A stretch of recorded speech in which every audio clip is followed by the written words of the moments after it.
The year was 2023.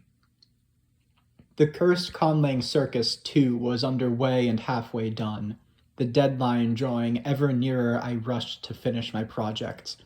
However, where a normal person would simply pick one idea, stick with it, and not worry too much about perfection, I was not normal.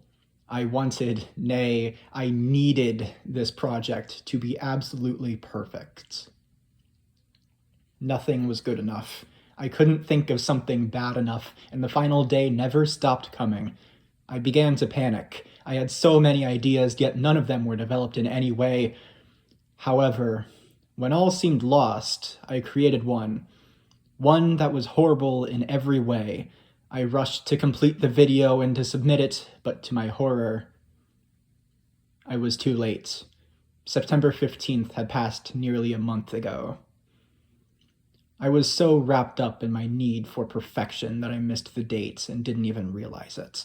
At the time, the task seemed too great, too insurmountable, especially for one such as myself with so little experience in linguistics. I felt like I had flown too close to the sun. However, this is not where our tale ends. During the showcase, I studied the entries to the circus, learned how people create such horrible things, and once the showcase was finished, I had a realization. I knew exactly what I would create for next year. Do you think if Icarus had survived falling that he would have given up? Would he have learned anything? I say he wouldn't. So, much like Icarus, if he survived, I will not give up. I will make a submission this year. I will not allow the circus to defeat me another year. I have become obsessed with the circus, and really, what could be a bigger enemy? What could be more tormenting than romance?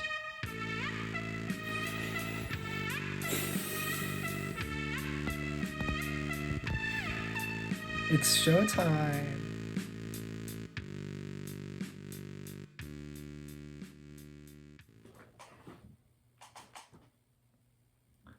When someone is new to linguistics and language learning, what do you think is one of the first questions they ask themselves? I think at least one of the first things they ask themselves is, what is the most beautiful language in the world? And they get a bunch of lists that I think are kind of dumb because they are all listing the same languages: Spanish, Italian, Portuguese, and French for some reason.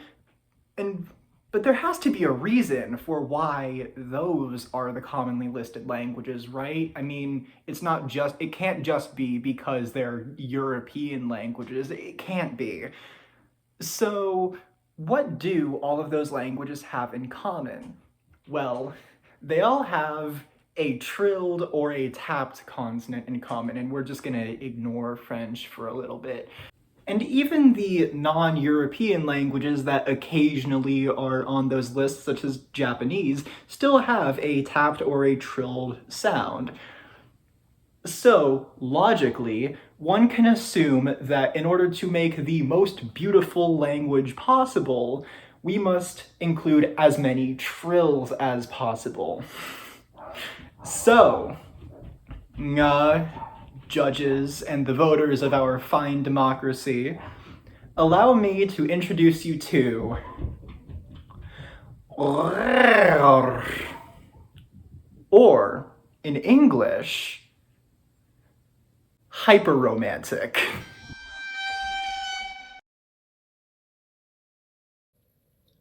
That's right. Every trill, except for the ones that I forgot, is here. P, b, p, b, sh, r, r, r, r, r, r. Now, you may notice something odd is here, that being the velar trill, which doesn't exist. The velar trills being are unable to be made by humans because they are simply too beautiful of a sound for the human mouth and brain to handle. Except that's not all, because we also have the co-articulations with ra, Any consonant that isn't made with your tongue can have the alveolar trill pronounced at the same time. So, the consonants such as brr, brr,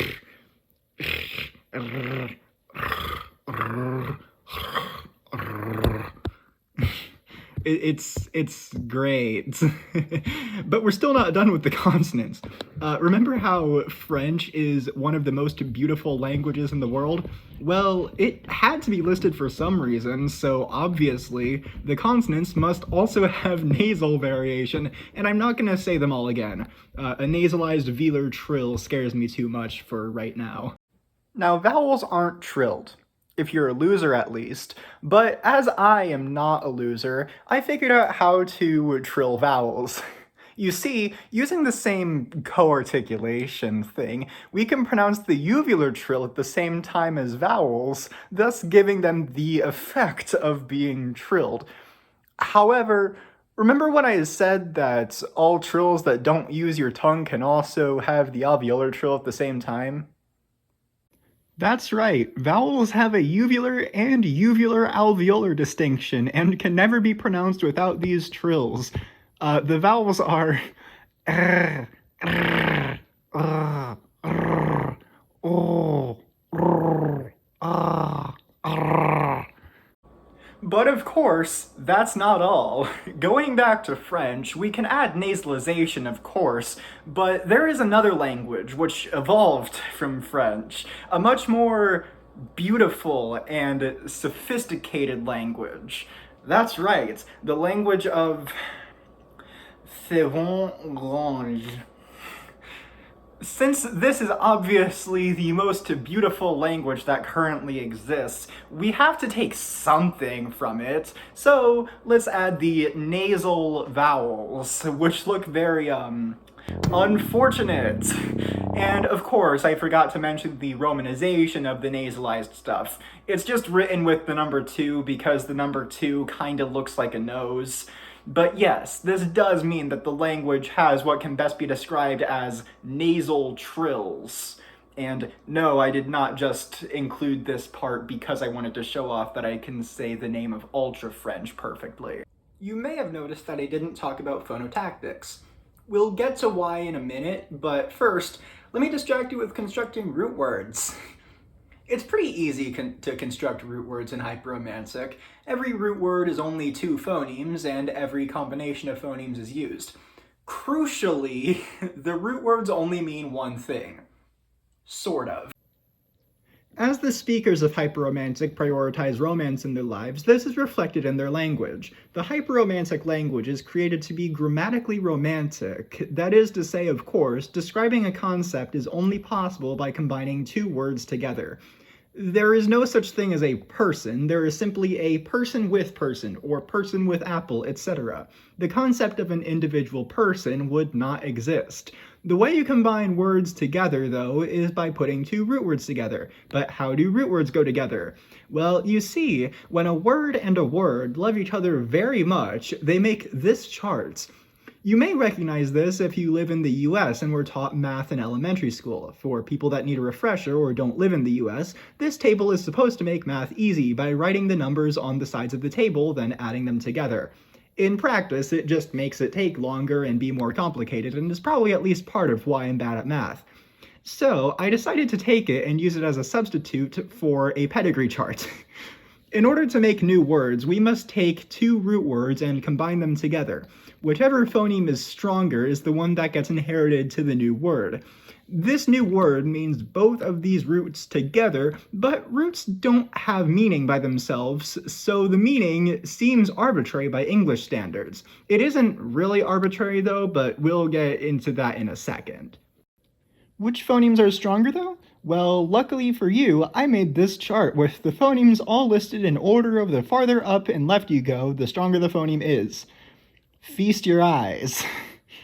Since each root word only has 2 phonemes and each new word is double the amount of phonemes, the stronger phonemes being inherited is the reason why phonotactics don't exist, as in the new words, phonemes are needed to go basically wherever they need to. Now let's talk about parts of speech, starting with verbs because they're the easiest. They're easy because they don't exist. Moving on to prepositions and conjunctions, these replace the functions of verbs. In order to talk about things happening, speakers must continuously list prepositional phrases in order of occurrence.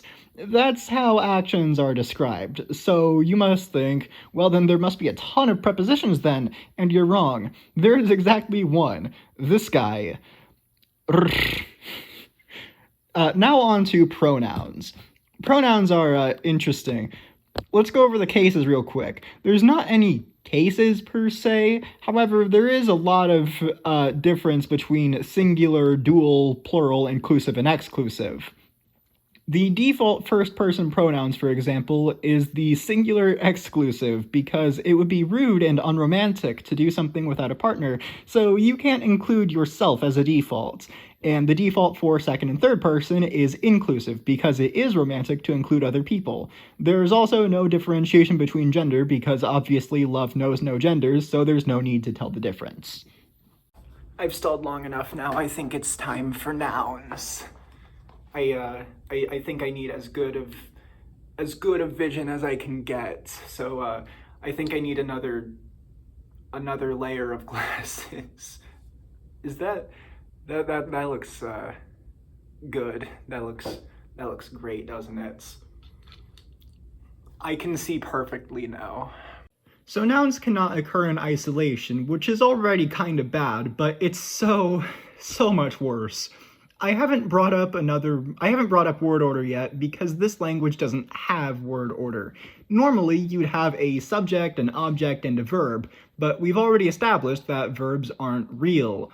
Both the subject and object must be 2 things put together and listed with a preposition. But, more than that, the subject and object shouldn't be kept apart, right? So let's make them happy and put them together. With the same process as earlier with the phoneme inheritance table, now, if we had a sentence such as, Edward was a vampire, let's go through the process so we can see what it would look like in English. First, take the verb out, getting Edward vampire. And we mark the S for subject and O for object. Now we need to pair these with other words. Edward gets paired with Bella, and vampire gets paired with diamond, because vampires are shiny like diamonds. So now we have Edward Bella S, vampire diamond O, as the sentence as 2 words. Now we combine these 2 words using the inheritance chart, giving us 1 word meaning Edward Bella vampire diamond. But I've been withholding an important piece of information about nouns. Since they are new words, they also have new meanings. Each new word is a combination of the 2 roots, yes, but there are only so many possible roots, so the meaning has to change in some circumstances, either to another pair of root words or to a single root word entirely. So, for example, this word, oh god, could mean heart and rainbow, or house and river, or simply be the root word for twink. But remember how root words don't have meaning on their own? This means you can't separate words down to only 2 phonemes, because then the meaning is lost. Well, not technically, it still means something, but I don't know what it means. We can calculate the possible meanings of words, though. When you think of romance, do you think of laying and watching the stars? Well, I hope so, because each root word is placed within a zodiac sign. So, we can look at the 2 roots in example, as a Gemini, standing for concepts such as togetherness, and is a Scorpio, symbolizing things such as passion. Since Gemini and Scorpio are not compatible signs romantically, the difference in their meanings is greater than it would be otherwise. Because of their original signs, they will mean something tangentially related to the other sign, to what the other sign stands for, providing the heart part of the two words and providing the rainbow part. But since they are not compatible signs, they could also mean house and river, as house is sort of related to being together, and river is sort of related to passion. If they were compatible signs, their other meaning wouldn't be as far apart. So it's technically possible to predict what meanings could be, but you won't get it exact, and you'll at most get a tangentially related. But guess what? Nouns still aren't done.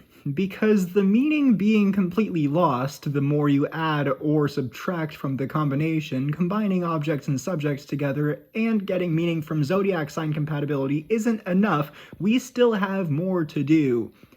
If we have the preposition in the sentence, does it really have to be by itself? It's so sad and lonely all by itself, so let's put it in the noun polycule. Of course, doing this sort of messes up the existing meaning, by which I mean we must add a null preposition so there is an even number of words, because there's an odd number, all meaning gets lost.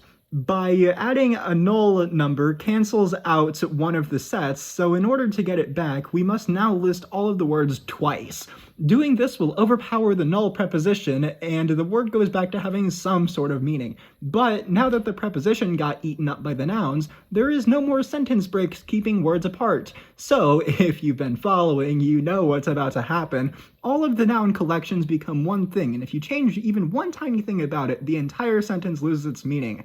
And because the meaning is dependent on whatever the zodiac sign compatibility is, each word doesn't have an independent meaning, thus it can't really be glossed.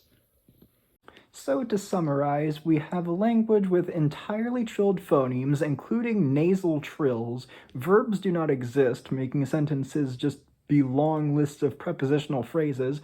We have to string words together to get massive words full of concepts that mean all of them at once, and removing one of them gets rid of all of the meaning completely.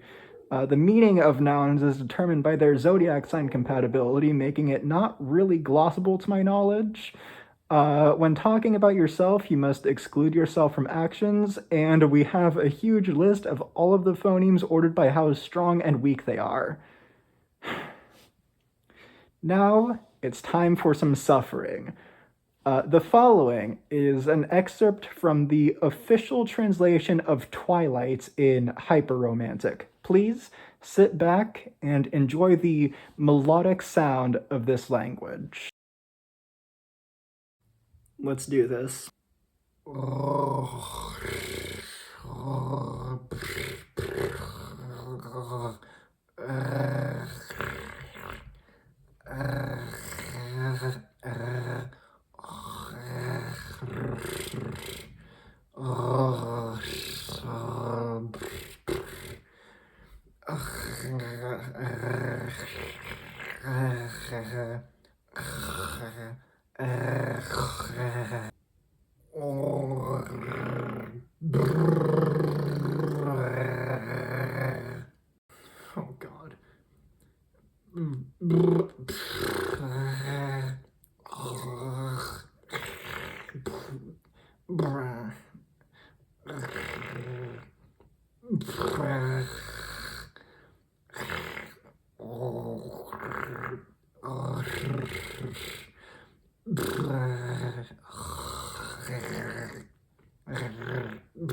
I just finished the translation of the Twilight text, and God damn, that hurt. That hurt so much. Like I don't know if it's because I haven't drank water in a while, but my throat hurts. Like I don't think I was I think my throat was trying to tell me to stop it. But yeah, that oh my God, that was painful.